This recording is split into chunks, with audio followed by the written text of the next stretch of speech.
All right, today's objectives is what is social Darwinism?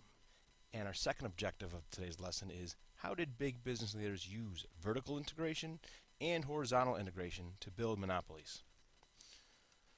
We first start out with social Darwinism in business. First of all, social Darwinism grew out of Charles Darwin's theory that species evolved in order to pass on their traits to the next generation. So therefore, animals would pass on successful traits in order to survive, and that the strong and fittest species would survive, and the weak ones that didn't adapt to a changing world would die off, and again, natural selection would weed out the less suited individuals for society, for the world. Now, you put this belief into business, it looks like this. The economists justified this doctrine of laissez faire, which means leave it alone. And economists believe that we should leave businesses alone to do what they do best, which is to make money. And if they do that, everyone would be successful. The businesses, the people would have jobs. And if the businesses weren't successful, then they deserve to go out of business. This was natural selection, social Darwinism. Individuals would be responsible for their success or failure. And people who were wealthy and rich was a sign of they were successful.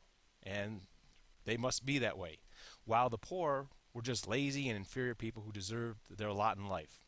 So again, this idea of social Darwinism justifies these big, huge businesses taking as much money as they can in order to make as much profit as they can, and that was seen as a good thing according to economists and the ones that believe in laissez-faire and these social Darwinists.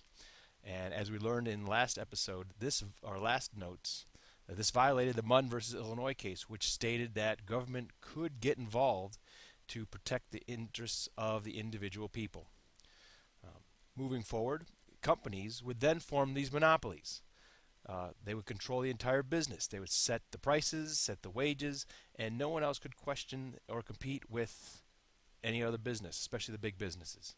They had complete control over any industry, the production, wages, and prices. This violated Adam Smith's laissez faire belief because once companies had the monopolies, they can then raise the prices to whatever they want, and the consumers would have to pay any price to get that service. Again, uh, wasn't seen as being fair in this world. To avoid monopolies, industrialists like John Rockefeller decided to sell trusts. What were trusts? Instead of having John Rockefeller sit in control of all these different companies, he would have friends sit on the boards of competing companies. And then when decisions needed to be made, he would go to his friends and basically tell them what they need to do to work together to drive out the competition. So these individually owned businesses in part of Rockefeller's trusts would be working together to drive out any other competition. In fact, working as a monopoly, everything that these people in the time period resented. Our next slide talks about big business and labor. Because of the large quantities found in the United States and the cheap labor from all these immigrants coming overseas looking for jobs, this was the key to the rise of big businesses. This man right here, Andrew Carnegie, enters the steel business in 1873 in Pittsburgh, Pennsylvania. He searched for new machines and new techniques to make products better, make products faster, and make products more cheap. By doing this, he attracted the top talented chemists, organizers, and offered them stock in the company, which, when the company exploded, they would be wealthy themselves. So he attracted top talent to find the talent, and Andrew Carnegie's businesses were very successful. He maintained vertical integration, which means he bought out his supplier, the coal fields. He bought out the transportation, the ships and railroads to transport his goods. And he also bought out the markets. Another strategy that big business owners like Andrew Carnegie incorporated was called horizontal integration, which means they bought out their competitors. Any competitor that was seen as a threat, they went and just bought them out, paid the money, and controlled that business. Again, this was, in all reality, a monopoly. By the time he reaches the height of his control, he controls most of the steel industry within the United States. Most people were buying steel from Andrew Carnegie. Uh, in 1889, he manufactured more steel himself within his companies than the entire country of Great Britain, to give you an idea how much steel he was creating. And oh, by the way, the American cities were eating it up, building skyscrapers, bridges. Steel was the greatest invention uh, that the world has seen to the day because of its strength and the fact that it was so light compared to other metal alloys. Here is an example of what horizontal and vertical integration looks like. In a vertical integration, we're looking at control of the mines. For example, in steel, who controlled the iron ore and coal mines, which Andrew Carnegie controlled. They took the resources from the mines through the transportation system and ships to the factories, which Andrew Carnegie owned the factories. Transportation, shipping costs back to where they needed to transport, and also the markets, so the stores. We didn't have stores to sell steel, but people would come to Carnegie. Andrew Carnegie controlled this entire line going vertical, hence the name vertical integration. This being the case, mines did not have to make a big profit. If these were all individual businesses, the mines would have to make a profit. The factories would produce the goods and make the profit. And the transportation would all work together with the goal of making a profit. Now, if you own all three of these put together, you only had to make a small profit. And once you're making a profit, it didn't matter if these mines were losing money or not because you fell under the ownership of the same owner. In horizontal integration, you own the competitors. You bought out this factory, you own that factory, and you bought out the other competing factories. If you bought out all the factories, there's nobody to compete with you. So therefore, if people want to buy steel, they're going to buy it from you. So using these methods of vertical integration by controlling the costs of producing, manufacturing, and selling the goods, you didn't have to make as large of a profit, which means you do it cheaper than everyone else, and people would be willing to buy your steel. By making your steel super cheap, these factories could not compete. They would start suffering because everyone's buying Carnegie steel because he didn't have to make as large profit because all these vertical businesses were working as one entity. As long as Carnegie was making a profit, they were doing fine. These factories couldn't compete. So when they were struggling, Andrew Carnegie would then offer to buy out these factories and buy out the competition. After buying out the competition, he would control the entire horizontal market. At this point, he can then raise the prices to whatever he wanted to because there was no one competing against him. Hence, vertical integration, and we see the creation of monopolies. Our next business leader we're going to talk about today is John D. Rockefeller. Because of Edwin Drake's oil drill in Pennsylvania, John D. Rockefeller seized this opportunity. He began to build what we call the Standard Oil Company of Ohio, which was ran right here in Cleveland, Ohio. At its high point, it processed 90% of American oil.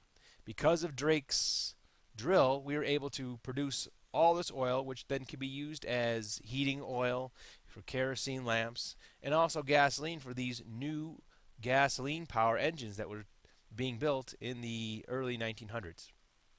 He reaped huge profits by paying his employees extremely low wages and driving competitors out of business. Again, the theory of social Darwinism. He can do it, he should do it, because if he doesn't, then he himself may go out of business. So he was driving all his competitors out of business, paying his employees low wages, and basically controlling the whole market as a monopoly or forming a trust.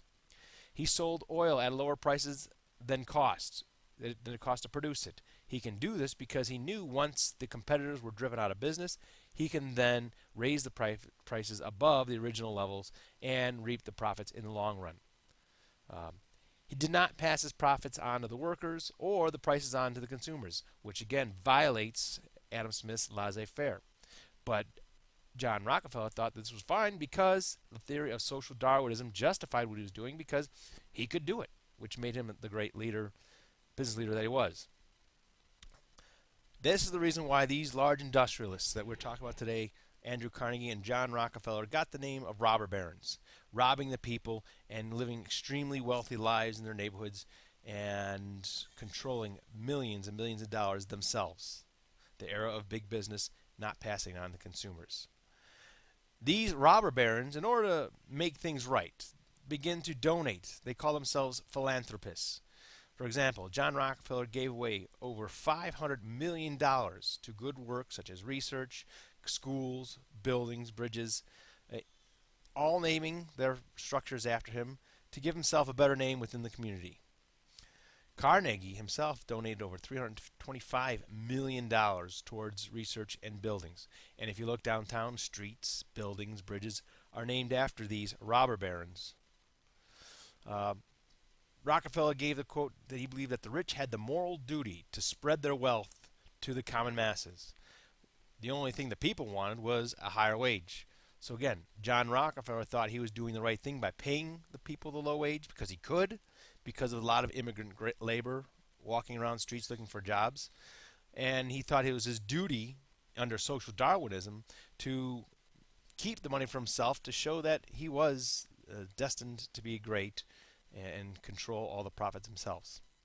Our last slide today looks at the company control over one's life. Our third person we're going to talk about today is George Pullman. He believed in the horizontal integration, buying out all the competition.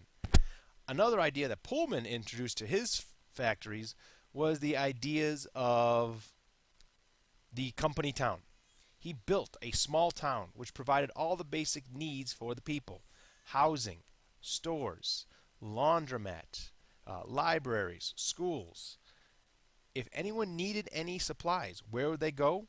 They would go to the company store. So in reality, Pullman would pay his workers money, and then they would pay it right back to him when they wanted to buy supplies, home supplies, anything from the grocery store, or anything they need. Some of the rules was that they had very clean brick homes, one window to every home, very standardized, very efficient. Doctors, shops, athletic fields were all owned and controlled by Pullman himself and the company town. Under company control, company rules, and some of the company rules said that residents were not allowed to loiter there in front of their porches or drink alcohol. Again, the idea of the company store was controlling your lives. He did all this to ensure a stable workforce. The people owed their entire existence to the company town, to the company. And by doing this, Pullman controlled the entire process. Again, horizontal integration, and with the town, vertical integration. Going back to our objectives. First objective, number one. What was the definition of social Darwinism? And our second objective is, how did these businessmen, George Pullman, John Rockefeller, Andrew Carnegie, create these huge monopolies?